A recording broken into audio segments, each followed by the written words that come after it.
Yo, check this out. I want to talk about two things real quick. Number one, I want to talk about this beef between Redface and Blueface. Like, I can't even fucking believe what I just saw on the internet, man. The world is getting fucking really strange, man. Very entertaining, kind of fucking disturbing though, man. The shit I just saw. Oh my God. Fucking, man, YouTube is the best shit that ever happened, man, to the fucking web. I mean, oh shit, man. Listen, I never knew who these dudes were until tonight, okay? I thought this shit wasn't for real. When I saw it, I was like, yo, is this like a parody or a skit or some shit? Oh my fucking God, man. This shit has me fucking laughing my ass off. Genuinely, man. Listen. So, I'm on the web and I'm just like watching some random fucking, well, let me see. What was I watching? I'm trying to remember what I was watching. I usually watch Vlad TV like every fucking day. I watch Vlad TV because I like seeing the old school dudes, the legacy guys come out, you know what I'm saying? And, you know, dudes that you just wonder what happened to them, man. Old school fucking not just people like in hip hop, but like just industry dudes, you know what I'm talking about? And they be on Vlad TV, man. Vlad TV is one of the fucking greatest shows on YouTube, man. Channels on YouTube. So I love watching Vlad TV. Never a dull moment with Vlad. Shout outs to Vlad TV. And man, but I wasn't watching Vlad just now. What was I watching, man? I've been watching this dude, No Cash. I wasn't watching him tonight, but I've been following his career, checking him out. I peeped the dude last night. What is it? Stunt Life. I have to don't quote me on that, but it's the dude that does the social, the rapper who does the. I was unfamiliar with him until I saw his skit last night where he does the social experiment or whatever. You know what I'm saying? He drives he has a gold Bentley, and he goes and he basically he pretends like he's homeless, and he wants to, you know, to see who will help him and who wouldn't, you know, who would spare some change or, you know, give him the time of day, who's gold digging, you know what I'm saying, that kind of thing. That was dope. I like that. I enjoyed that. Man, I'm trying to fucking remember, man, because I just saw mass media, man. I got to sort through it. Hold on. Give me a moment. Let me pause this and think for a moment. Honestly, man, for brevity, I think I was just randomly watching some fucking videos.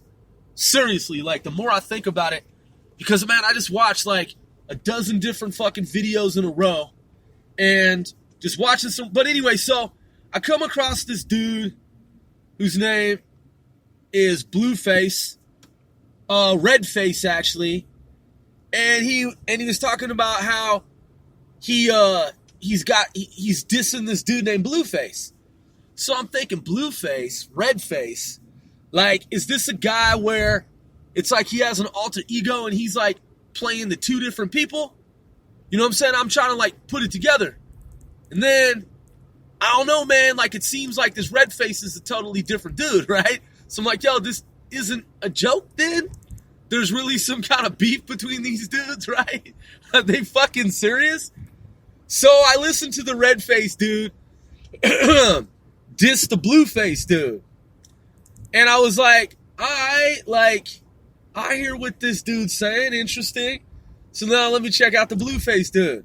And as I'm watching the Blueface dude, I come to find that he's a real dude that at some point he signed with was it Birdman? Cash Money? And I'm like, yo, Birdman's a blood. And then this dude's a Crip, but I understand, you know, alliance type shit. So Birdman saw something in this dude, decided to sign him. But I just can't get over this beef between this dude named Redface and this dude named Blueface. So I don't know, man, if they got together and said, let's beef with each other for stats, for rankings, or for like, you know what I'm saying, ratings. I don't know, but the shit was fucking hilarious. It was funny, and it's crazy at the same time. And I'm just like, wow, the internet is a trip, man. It is fucking weird. And, but you know what I mean? I come from that gang life. So seeing this dude named Redface, who is apparently, if it's for real, he's a blood. So, you know, I come from Bloods, B-Dogs, to see this young cat waving this red flag, and then he's like dissing this dude named Blueface. I'm just like, wow, it's a different level now, man. It's a different level of the game. The shit is getting weird. But yeah, man, that was really interesting. And I gotta do oh shit. I gotta do some more research on these dudes, man. On Redface and Blueface. I gotta find out if this beef is for real or if it's some just made up shit.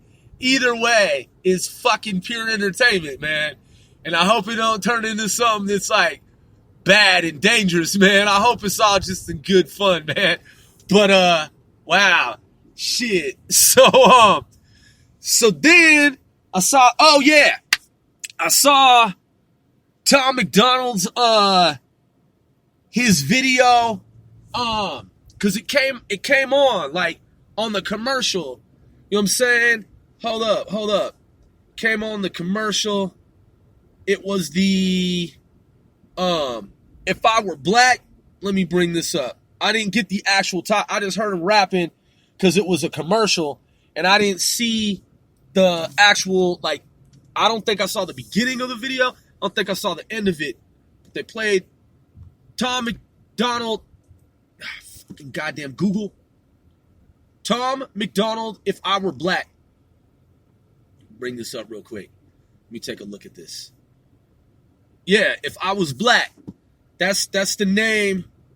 That's the name of the video. If I Was Black, 3 minutes, 42 seconds. That's some heavy shit, man.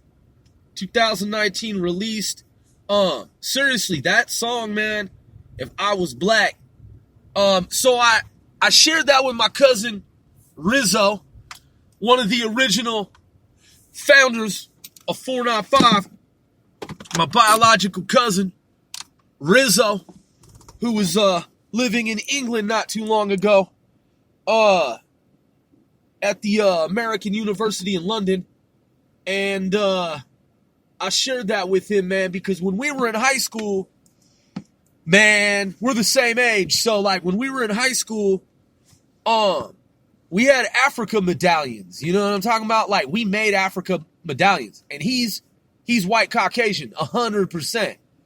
And I'm half Caucasian, white.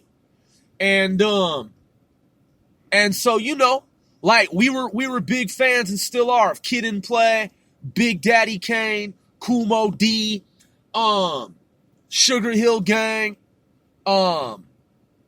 every one of the original Dougie Fresh, Curtis Blow, Run DMC, all the originals, man. Grandmaster, Theodore, Wizzy Wiz, obviously KRS-One, Slick Rick, Roxanne, you know what I'm saying? Shantae, The Real Roxanne, everything BDP did, everything all the rappers did back in the day, man. Cash Money and Marvelous. And in fact, my homie Ryan, R-Y-N, Ryan from 23rd Street, Deuce Trey, he put me up on Cash Money and Marvelous. And Swain King Tech, man. You know what I'm saying? Like all the old school. Cause Rizzo, my biological cousin on my mother's side, you know what I'm saying? My cousin Rizzo and our mutual homie from childhood, DJ Slow-Mo. Slow-Mo is he's black. You know what I'm saying? In fact, my homeboy, our homeboy DJ Slow-Mo, I was introduced originally when we were kids. I was introduced to Slow-Mo by my biological cousin Rizzo, because Slow-Mo and Rizzo and Slow-Mo, they went to the same school. Slow-Mo is actually he's a clinical prodigy, man. He's a childhood genius, man. He's like a real true to life prodigy, like on paper. In fact, he went to a school for gifted students. And the reason he's called Slow-Mo is because of his DJ technique. We gave him that moniker because of his DJ technique. Slow-Mo was actually he was a wrestler, man, and he had a scholarship to attend a major university. And he and I and Rizzo and all of us, man, we used to program back in the day on computers when we were young, when we were kids, man, in elementary school. We were programming on old school like Commodore 64 computers, programming in BASIC, Quick Basic, C, Objective C, old school. Turtle graphics, like we were about it. So we had our crew, not just the three of us, a lot of us, like dozens of us, man, because I associated with the Cub Scouts. I wasn't actually a Cub Scout. Rizzo and Slow-Mo were actually Cub Scouts, and I would go to their den, and I would be invited to go with them on these different like hikes and whatnot. So I'd go with the Cub Scout den that they were associated with, affiliated with, and we would go out and do different activities and whatnot. So the point is, DJ Slow-Mo, Rizzo, yours truly Grove, DJ Slow-Mo's cousin Aaron, and Scoot, the homie Scoot, Ryan, RY''N, Nash Factor D, and the homie Tony, and Paxton, Little P, and a lot of us, man, out on the block. We had a homie from a different town who came and got down with us, who'd been in California, Tank. He's been long time one of the graphic design illustrators. Rizzo, my cousin, he does graphic design, illustration, and he and we used to do a bunch of artwork with the crew, with the homie Tank and Ryan. We'd tag up walls, we'd graffiti. We used to design and illustrate characters and whatnot. You know what I'm saying? So we're all very artistic, man. Very academic, very scholarly, very sports oriented, outdoors knowledgeable. Man, we grew up, man, together as kids, man, since childhood. And so we've had a lot of activities, man, that we've participated in. And so, yeah, man. So I was rapping with my cousin Rizzo. Rizzo is one of the original 6 members of 495, and because before it was 495, it was DIE, Delta India Echo, Deep in Everett, which expanded and became huge throughout the city. Just like you see with, like, for example, like Insane Clown Posse, their crew. You know what I'm saying? We come from a crew like that where DIE spread throughout our city. And, man, some point, man, we had to go even farther underground. So, we switched it up alphanumerically and made it look like DIE disappeared. So alphanumerically, it was 495. I mean, it was right out in the open, but they didn't know at first. They were like, DIE is gone. Like, it's, they even said in the newspaper that it succumbed to larger, like, street gangs that had come in from other, like, cities and towns throughout America.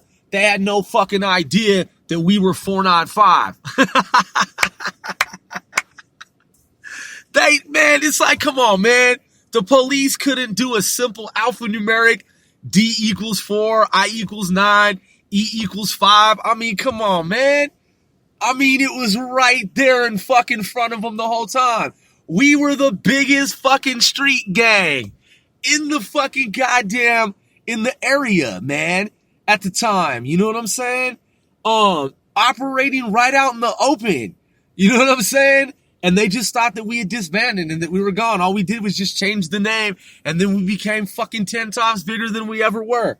So, I'm just saying, man, it's part of our history. So anyway, man, I was rapping with my cousin, Rizzo, this evening, and he was talking about synthwave.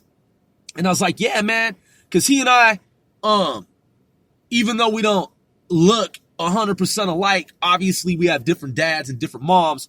Our mothers are related, you know what I'm saying, by blood.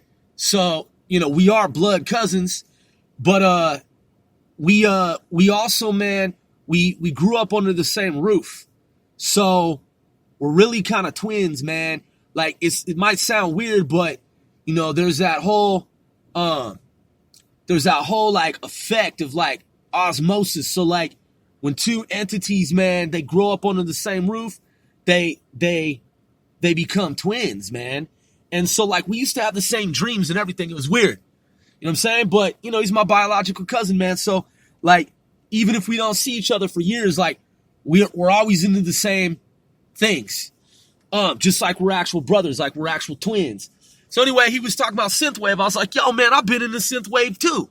Synthwave is our shit, man. Fuck, the retro 1980s shit. 100%. And I told him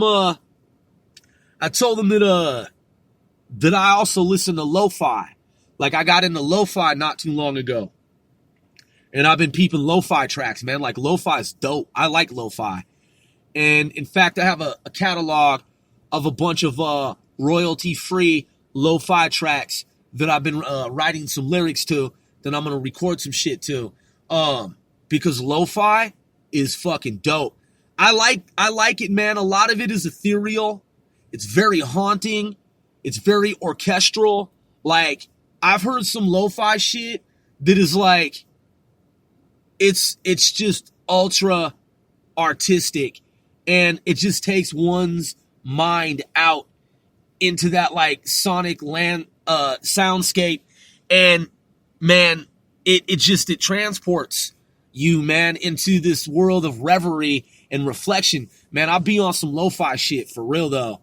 Like late night, checking out some old school and new school like Japanese anime, because man, we're artists by trade.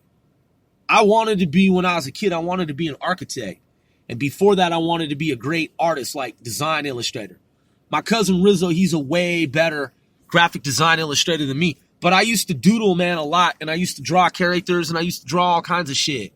Realistic looking images and imagery and portraits and vases and buildings and computers and just whatever I saw in the real world, man, in the environment.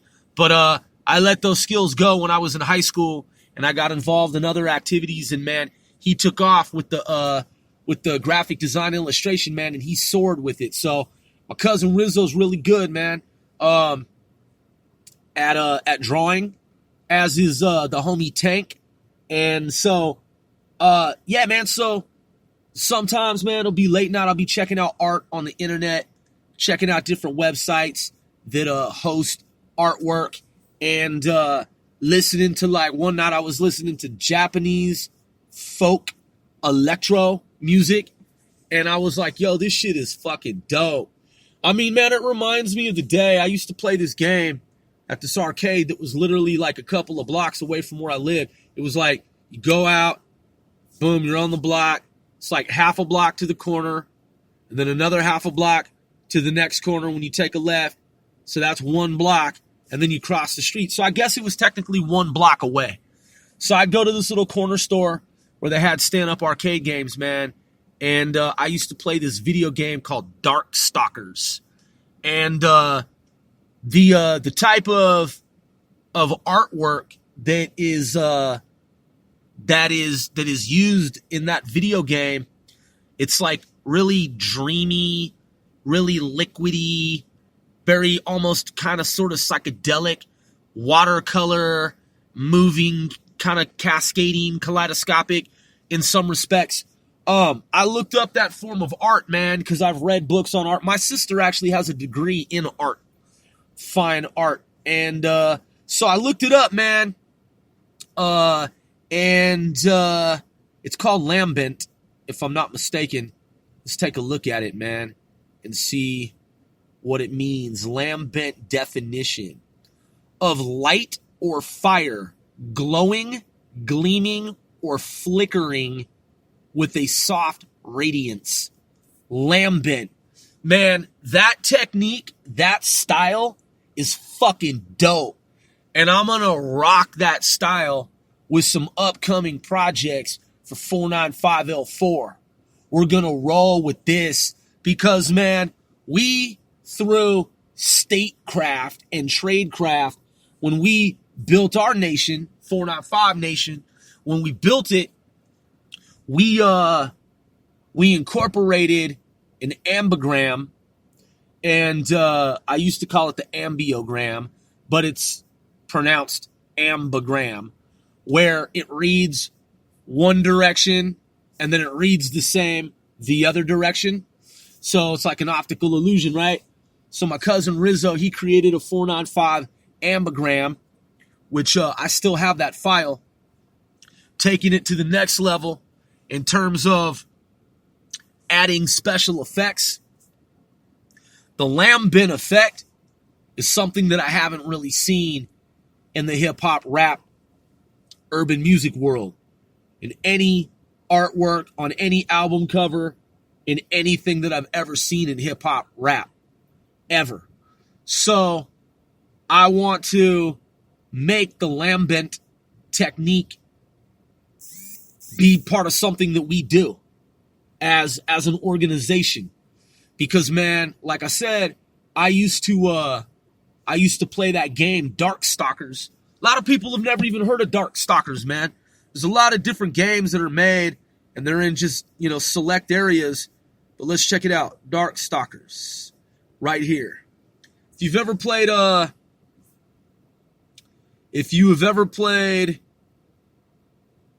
Street Fighter, which Sen and I've blogged about this before, man. I've talked about this before. Sen and I, we were big Street Fighter gamers. In fact, I used to. He's the one who taught me how to play Street Fighter.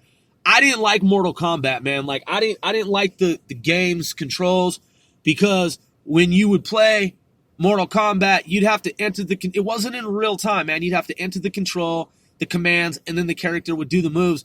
Whereas with Street Fighter's more fluid, in my opinion. It's real time. What you do, the character does. Fucking Mortal Kombat, man, reminded me of some old school fucked up like Shinobi Ninja shit from like Sega. It's like stiff controls. Like, I mean, it looks good, like aesthetically, like it looks fresh. But it's like, I don't know, man. I just never really liked Mortal Kombat. I never got into. I mean, man, when I would play, it'd be on occasion. And Sen was good at it as well. But in fact, he taught me how to play Mortal Kombat too. But I just wasn't into it. But I got into Street Fighter, and I used to play Chun-Li. And when I played Chun-Li, she was always my character. I'd play green. My color would be green, because green is one of our colors. It's one of our color modes. 495 DIE Deep and Everett. It's one of our color modes, because, man, we are from the Evergreen State. And, man, we are known to smoke trees. You know what I'm saying? So where I come from, man, in a lot of respects, it's all green. And that's why it's called the evergreen state. So one of our color modes is fucking camouflage. Basically green, collegiate green, any type of fucking green, monochromatic green color scheme that you can think of. It's one of the modes that we rock. So yeah, man. So Darkstalkers, it says, known... This is from Wikipedia. Quote, Darkstalkers, known in Japan as Vampire, is a series of 2D fighting games developed and published by Capcom, beginning with Darkstalkers, The Night Warriors in 1994. 1994, man, is the year that Douche Trade Block was just banged out, man. It was a dark time in America. And from 1994 to 1996, man, I saw more crack cocaine on the streets of where I'm from than fucking any movie you've ever seen, other than the Tony Montana fucking movie. Other than that shit, man, come on, man. 1994 to 1996, these motherfuckers talk about trap spots. These motherfuckers talk about trap houses and shit.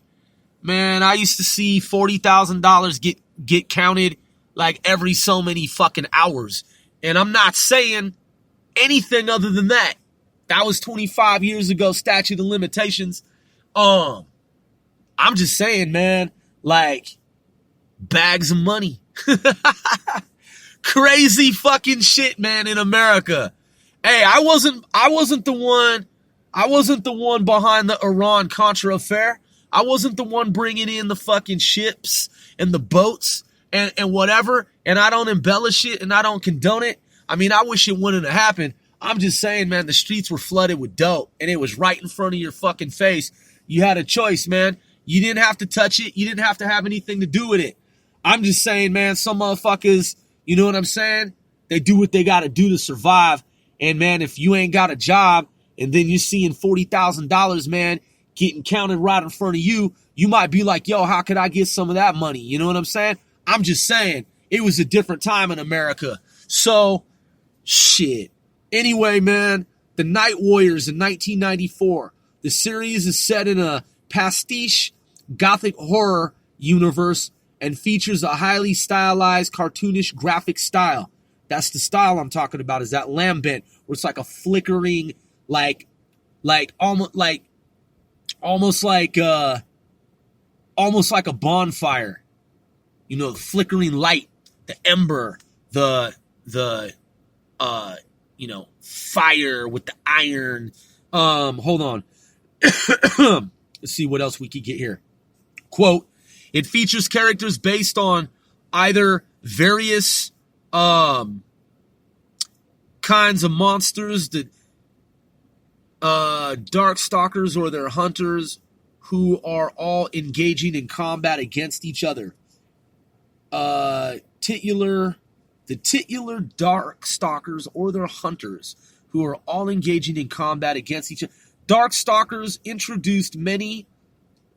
Darkstalkers introduced many of the concepts used in later Capcom fighting games, including its first use of 16-bit color animation sprites and gameplay mechanics later employed in the Street Fighter Alpha. Oh, shit. And Marvel vs. Capcom series. So, yeah, man, that's what I'm saying is, like, the games seem totally related, man. Because if you played Street Fighter and then you played Darkstalkers, you'd be like, yo, this shit is fucking just, man, where the fuck was, what? You'd be like, who made this shit? Because it looks like Street Fighter. But listen, man, no disrespect to Street Fighter, because like I said, I'm a fan of Street Fighter. But honestly, Darkstalkers is a way fucking better game. It looks better. It's like some Disney shit, man. Darkstalkers is fucking dope. And a lot of people have never heard of it before, which is a trip. And that's what I'm saying. I never saw it anywhere other than that corner store And I've never seen it at an arcade anywhere else. After that or before that. And that game, man, we used to go over there and we used to get down on it. Hold up. Darkstalkers, let's say stand up. Stand up. Not stammed up. Stan as in fucking STAN, not M as in Michael. Stand up, it said stam up. Darkstalker stand up arcade. All right, here we go. Final Fight arcade machine. What is this? Final Fight. This is some shit being sold at man, they're selling arcade games at stores and shit now. Like, you can get to sit down, you can get to stand up. That's a trip, man. How you could just buy you like a stand-up arcade game now. That shit is dope. I don't know if I'd want to spend the money for a stand-up when you could just play it on a console. But I mean, the feel of the stand-up, just having that shit at your house, that's like Ricky Schroeder, man.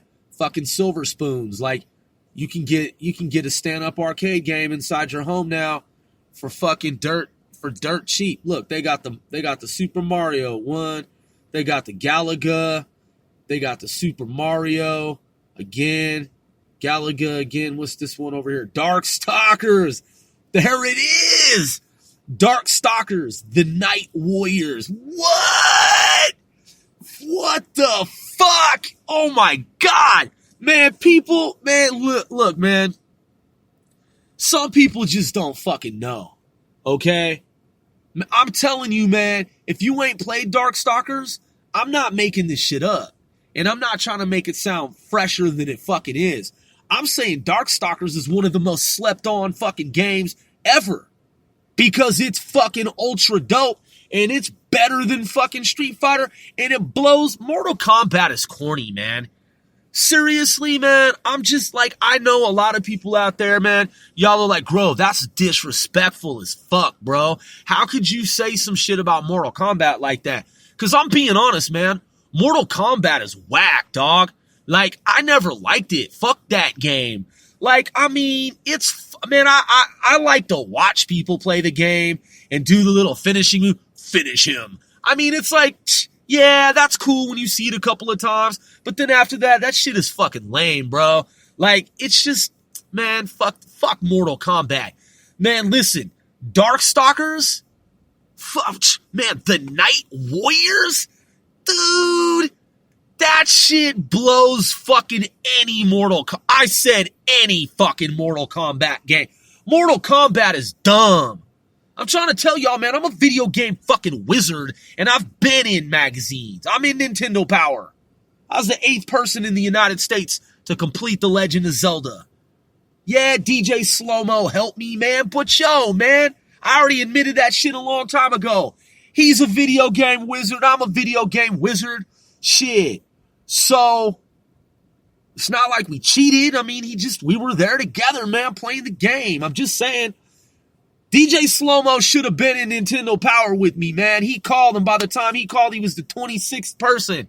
I'm just saying, man, he's really the 8th person with me, okay? I admitted that shit. We beat the game before fucking anybody in America did. We were the top 10 in America, and that's in Nintendo Power. Noah Hoffman was number 1. Shit. Okay? That's fucking real history. We're old school video game fucking wizards. In fact, we hacked a major fucking video game company. I'm not going to talk about that in the open. It was in the newspaper. So, we had control of the whole fucking facility because it was all controlled by the telephone. And by the way, we were fucking kids, 12 years old. Statute of limitations. Anyway, and you notice I'm not bragging about it, and you notice I haven't mentioned the name of the company, but yes, it was on the news. Yes, that was us. Yes, we did that, and it was over, man, that shit, let me do some math. That shit was over 30 fucking years ago. Over 30 years ago. And we were kids, and we didn't do any damage and shit. So, and I didn't mention the name of the company. All I told you is that we took over the company. We were kids, man. We like video games, and we like adventure games, and we like puzzle games. And so for us, it was a puzzle, and we figured it out. We wrote the codes down. It took us about, I think about a month and a half to gain access, because there was no internet. Yeah, there was no internet at the time. So we had to do it all by hand. And we just wrote down every code and we cycled through every single code. You see, they fucked up, man, because their system back in the 1980s allowed for us to enter the code as many times as we wanted to without kicking us out of the system. So we basically did the crypto. We just did it by hand. We just started. First of all, we figured out how it looked. We figured out, how many blocks, how many, units of space there were. And then we're like, all right, okay, so this is how it's arranged geometrically. All right, so what's the maximum value that can exist within each space, trial space? The homie Jason, PhD math, he later corroborated and confirmed and taught us that. Trial spaces, man. So we did it. It took us like a month and a half, but we had control of the whole facility, and we figured out every single code that they had in their code book. And I think we even locked them out of their system too. And then we knew it was wrong, so we undid it all. And then we were quiet. We were scared. Keep in mind, we were kids. We thought they were coming for us, man. I don't even know, honestly, back then, I don't know how they couldn't trace us. But they didn't, but it was in the news. Shit was in. We were 12 fucking years old, man. And we hacked a major fucking video game company. And that shit was in the newspaper. And it's a major company. It wasn't Capcom, but it's a major company like Capcom. And I'm not going to say the name. But anyway, we were in Nintendo Power, man. And the homie DJ Slow-Mo, he should have been number 8 right there with me. But, like I said, by the time he called 1 fucking nanosecond later, he was already the 26th person. But he really wasn't the 26th person. He was really the 8th person. We did it together. And, so, in the whole United States. So, coming from that background, man, I am saying to you as a video game legend and as a video game wizard who's been in Nintendo Power as one of the top 10 game masters in America, I'm telling you, man, Mortal Kombat, fuck that game. Street Fighter, dope. Darkstalkers, better than all of them. Better than all of them. And it looks like there's a bunch of different, okay. So this one looks kind of like, okay, this one right here, Vampire Hunter, Darkstalker's Revenge. I'm pretty sure, because it says arcade, that looks like the one that I play. Yeah, because it's got that like flickering, like lambent background, and it has the characters. But then again, it looks, okay, hold up. Because I'm looking at 2 of them right here on YouTube. One of them is by Chilean, Chilean, like the country Chile, and someone who's from Chile. Chilean Retro from 2009, 10 December 2009. And then there's another one right next to it. So these are side by side. And this is by Bizarro 13 from 12 September 2011, which is almost 2 years later. And they both look the same. But one, the Chilean Retro from 2009, it says, Retro plays Darkstalkers The Night Warriors. Whereas the one next to it by Bizarro from 2 years later, it says Vampire Hunter, Darkstalker's Revenge. They look almost exactly the same, so I'm confused. Maybe they added some stuff to the second one. Then it says right here, DIY So that's Do-It-Yourself Arcade, Darkstalkers, The Night Warriors, DIY Arcade USA. This is 2018. So it's saying that it's a series of games. And it says The Night Warriors was released in 1994. Okay, and then it says in the West, it's known as Darkstalkers, but in Japan it's called Vampire. Oh, okay. Yeah, because they be switching shit up, man.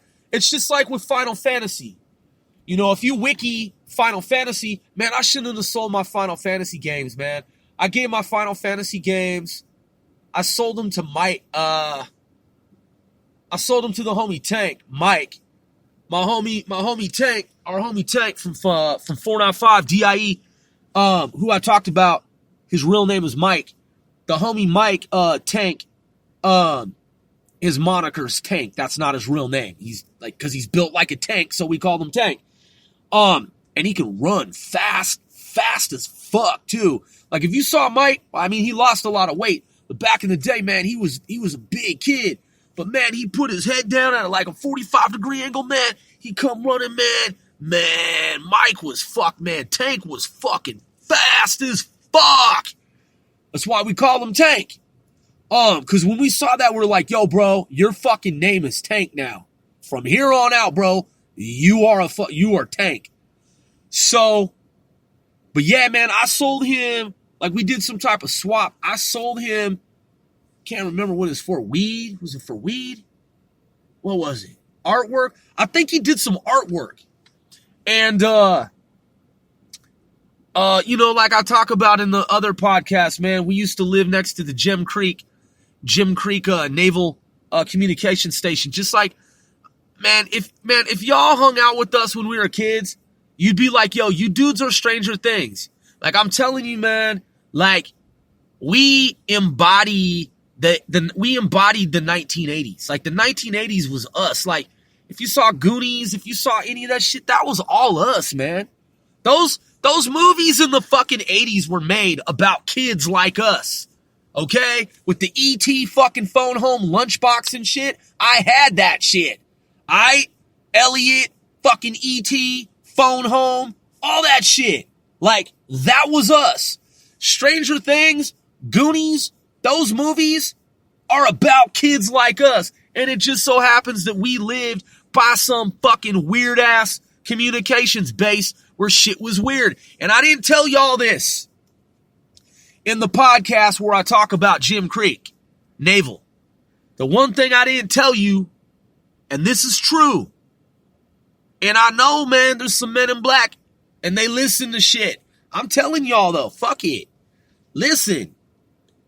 Cat's out the bag nowadays. So the government's admitted to UFOs. I'm not fucking scared. I'm going to tell y'all something about where I used to live. So my aunt, who worked in government for 35 years, she's retired. She had 5 acres of property that, worth over $1 million. She had dated this dude from CIA. My mother was in the military on the East Coast, and my mother had dated a Navy SEAL and was in a relationship with this Navy SEAL when my mother was in the military. But she found out the dude was married and he had lied to her about not being married. Anyway, her sister, my mother's sister at the time, was dating this dude who was CIA. And the Navy SEAL dude, was he at the farm? Or was he? At any rate, he was also, I believe he was agency too. But my mother's sister, she dated a dude who wasn't a Navy SEAL, but he was CIA. And I just looked him up the other day, so I know where he is. And I'm not going to say his name. I'm not going to do anything like that. That wouldn't be cool. But my aunt, she dated this dude that was, I wouldn't say he was high profile, but I wouldn't say that he wasn't. But definitely someone who had been at the agency and made a career of it. And she had dated him. And then they broke up. So she went back to the West Coast, and she continued to work in government for 35 years. Where she lived, when I left California, Oakland area, Alameda, Hayward, Bay Area, San Francisco, Oakland, Hayward, Alameda, Bay Area. I worked out there for a construction company. Made a lot of money over the summer, and I've talked about this before. She told me that if I came back to the West Coast that I could stay with her, but that I couldn't go to the high school that I'm from because she didn't want me around the gang shit. Well, little did she know that the little town that she lived in, at the time, it was already gang activity. I mean, it's the fucking West Coast, but whatever. I was just like, whatever. I don't really care. So I lived in this little tiny small town, right? There were only like two other kids of color, and they were half like me. So there wasn't even a kid who had two black parents or two brown parents or whatever you want to call it. We were all half mixed. So there wasn't even a fucking black kid in this town. That's how goddamn fucking small this town was. Alright? But it's a little picturesque town, you know what I'm saying? And it was mostly quiet and peaceful, but there were some hick dudes that were fucking hateful motherfuckers, you know, racist and shit. And they used to call me the N-word and all this kind of shit, right? So basically I just started bringing guns to school, and I brought my homeboys from the town that I'm from. And I was like, I told y'all, man, to stop the racial slurs and to stop threatening me. Now I got motherfucking guns, and I got my homies with me too, just to let y'all know that you got a crew, we got a fucking crew. So they stopped fucking with me. And yeah, man, you know, we had a squab, you know, we squabbed up some motherfuckers, you know, cause they wanted to rumble. They wanted to squab. So we handled that shit. You know what I'm saying? Some of those dudes actually became cool, you know, and I've talked about that too, but check this out. This is what's weird. This is true shit. So where my aunt used to live, the property that she bought ultimately paid off, that was over $1 million property. I'm talking just the fucking land, 5 acres. The family that used to live there was a family that was satanic. They worshiped the devil. No bullshit. They had a little coven that they were part of, and they used to burn animals, man. They used to do animal sacrifices down by the little creek. Real shit, true fucking story, not even made up at all. So my aunt told me when I moved in with her at the time that this family, husband, wife, and their kids, that they were all part of this shit. And I saw the little thing where they had burned like some animal, like some chickens and some weird shit, right? It's like, man, they're fucking burning up animals and stuff. And there were other families in that area that would evidently participate. And the dude, she said when she moved out, he like stripped the walls and wanted to take everything with him. Like pulling shit off walls and like stripping, like taking out. It was like weird. Like if you do a move out, like he was taking shit that you wouldn't ordinarily take. He was just like angry and was like stripping everything, right? So that's not the weird shit. You're probably like, oh, okay, so they were Satanists. That's not, man, listen, what I'm about to tell you. This is not Art Bell. This is not Coast to Coast. What I'm about to tell you is absolutely 100% true. All of this shit is true. Who the fuck would make up some shit like this? So check this out. No, I'm not schizophrenic. No, I'm not fucking delusional. No, I'm not mentally ill. And no, I don't have any such fucking history of any of those things. And yes, I am a fucking certified U.S. government defense contractor with extensive fucking background in government. And I was a college honor student. So, check this out. So the people who lived next door to my aunt, there's a little dirt road. It's by an airport, right? And then there's Jim Creek, Naval. The neighbor kids, man, I used to catch a school bus with them. So one morning, I go over to their house, which is just like fucking next door. but it's down this dirt gravel road. It's like dirt with some gravel, and it's not 100% gravel, but there's some gravel, some dirt and shit. It's just a fucking dirt road. And so this is a long time ago. This is like over 25 years ago. So over a quarter century ago, I used to walk down this road in the morning time. I'd have my backpack and shit. And their house was like maybe, I don't know, man, like maybe 2 minutes walk. Like I'd walk 2 minutes to their house, right?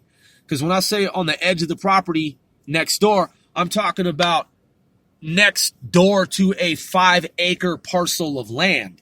So I had to walk out of the gate from my aunt's house because there's a big driveway. Fucking, you got to take a truck and shit down there.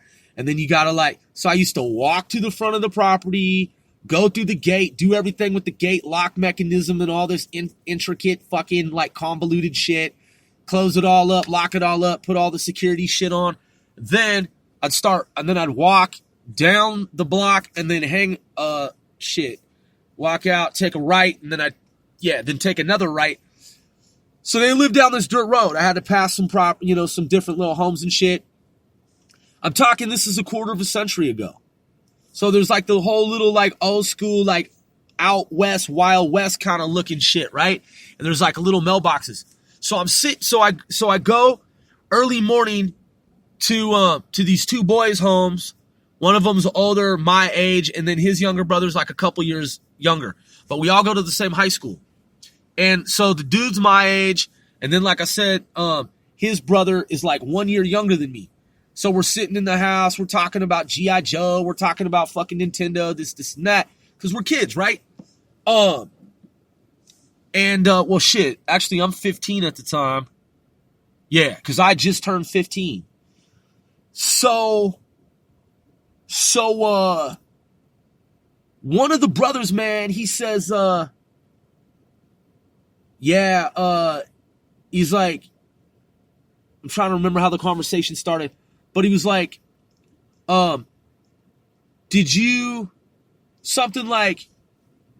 did they come to your house too or something? And I was like, oh, what? And he's like, I was like, what are you talking about? Who's they? Something like this. And he was, it started in some roundabout way like this. And cause I was confused. I was like, did who come to the house? And he's like, and his brother looked at him really quickly, man. Glared him down, checked him, no. And I was like, what? What's going on, man? What are y'all talking about? And he's like, well, and his brother's like, you're not supposed to say anything about it. And I was like, and he's like, just tell him. And he's like, okay, so his brother's glaring down the younger brother, right? The older brother's glaring down the younger brother. Oh, and by the way, in the previous podcast, I said the place where we used to go and get fireworks was called Boomtown. It wasn't called Boomtown. It was called Boom City. As an aside. But anyway, back to the story. So the younger brother, he says come on, man, just tell him something. And the brother's like, we're not supposed to say anything about it. He's like, no, just tell him. If he doesn't know, just tell him. And I'm like, man, what the fuck are you guys talking? Did who come to the house? And then the older brother's like, okay, we're not supposed to say anything about this. And he said, the government had come to our property and they were wearing white suits. And I was like, white suits? And he's like, yeah, they told us not to say anything about it. We're not supposed to talk about it at all. But you don't have cattle. And I was like, when they said that, I was like, dude, what the fuck? And now keep in mind, I'm 15 years old, but I'm a nerd and I'm well read. And so I'm like, I knew exactly what the fuck they were going to say. But I was tripping, what the fuck, for real? I'm not man, the hairs on my arm stood up. It was one of those things where it's I'm thinking, man, then they've been around the property. They've been around the property. So he said, because they had cattle. We didn't have cattle. We had goats and horses, right? But no cows. So he said that that there were aliens, man, that had been fucking doing cattle mutilations with lasers and shit. And I was like, what the fuck? And he was like, yeah, they came, the government came in white suits, and they took a bunch of samples from our property and from our neighbor's property, and they made my parents and all of us, the parents, and they made us agree to never talk about it and not say anything to anyone. And I was like, yo, did you just say fucking aliens have been cattle mutilating, like with lasers? And they were like, yes. They've come out. Apparently the government had been there multiple times. So right on the edge of my fucking aunt's property, gray aliens from the Pacific Northwest, I'm assuming, I know is fucking, well, maybe it doesn't sound crazy anymore because the government has admitted to it openly. But yeah, man, I'm assuming they're the Greys because the Greys are the ones that fucking do whatever they do with the cattle. So they had been on the property at nighttime, man. Our neighbor's property, and they were cattle mutilating and taking organs or doing whatever it is that they're looking for inside the cows. Whatever they do. Their research, I don't know, looking for mad cow disease is what I'm assuming they do. Because mad cow disease poses a great fucking grave threat to humanity. And, I mean, I'm not trying to sound fucking weird, man, but I mean, even in the account of like John Teeter, the story of John Teeter, they were concerned about mad cow. So I'm assuming that's what the aliens do, man. Because why else would they kill? Well, I did read that the cow's milk, that they provide their offspring cow's milk, but those cows, they have genetically, they have bred those cows in space because they can't do it on Earth.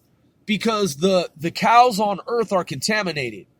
And I'm not saying with mad cow disease, but they're contaminated. So I've read that in the space intel, extraterrestrial intel annals. Like, that part I know. So anyway, as I was saying, and as it was and as it were, the cows in the Pacific Northwest, they're of great interest to the cattle, are of great interest to the Zetas, man, the gray Zeta reticulans, the Greys, the gray aliens, and I'm just saying that it's pretty fucking interesting that there's a naval station right there. Obviously, they're interested in those communications as well, but there's just this whole nexus of all this like shit. It's all right there. You've got Naval Station, Jim Creek Naval Station, NLK, call sign, with all these signals bouncing around that are covert, clandestine, supposedly submarine signals that are dark wave. And I've even read that that some of the signals are considered infrasonic. So they experiment and they use ELF, extremely low frequency communications, also known as dark wave communications. And so you see what I'm saying? You see how my brain organizes information? So Darkstalkers, the video game, dark wave communications. I mean, that's real shit. The flickering of the lights at nighttime, same. See how I'm showing you the parallels? The towers in the distance, NLK. When you see Jim Creek at nighttime, you can see the towers, the columns, in the distance, in the night skyline, in the night sky. You can see these towers and you can see these flickering lights. they use dark wave, extremely low frequency communications, also known as infrasonics, at Jim Creek, NLK. I'm saying the call sign is November Lima Kilo. By the same token, at the same time, there's a parallel in that there's this video game called Dark Stalkers, where it has the glimmering, flickering light like a campfire, like the crackling of the fire log, right? And then you see the little, right, ember and the sparks, the flame. So yeah, man. So dark wave, Dark Stalkers, 1980s synth wave, and that's what my cousin and I were talking about tonight, man. We're talking about the old school shit. And I told him, I said, man, Megaforce needs a proper remake. Like that movie, Megaforce, man, they need to make a Megaforce remake, and it needs to be done properly. It was dope when it came out, man. You're probably like, Megaforce? Yeah, the movie Megaforce. It's from our time. So my cousin was telling me that he's been listening to Moon Raccoon. And if y'all want to check out some synthwave, man, check out Moon Raccoon. Like a raccoon, Moon Raccoon. It's all 1980s like synth wave retro music, the type of shit that we grew up listening to. And one of the fucking tightest videos I've seen in a long time is I told my cousin, I said, Moon Raccoon, after he told me he's been listening to Moon Raccoon, I went and looked at the different titles and watched some of the Moon Raccoon synthwave, and I told him Showdown. Moon Raccoon Showdown featuring Strap Locked is our shit 100%. Because at the beginning of the Moon Raccoon Showdown featuring Strap Locked, Google that, Moon Raccoon Showdown featuring Strap Locked. When you see that video, man, and how it shows the Nintendo games, dark lighted, like dark lit, again, going with the whole Lambent technique of art, visuals, optics. Come on, man. That's how 495L4 is gonna come fucking out slamming. Lambent is the operative code word phrase for the next level of 495L4. And I just realized, taking it back in space-time as a rhyme traveler, that's going to be the title of this particular podcast. Lambent technique revealed.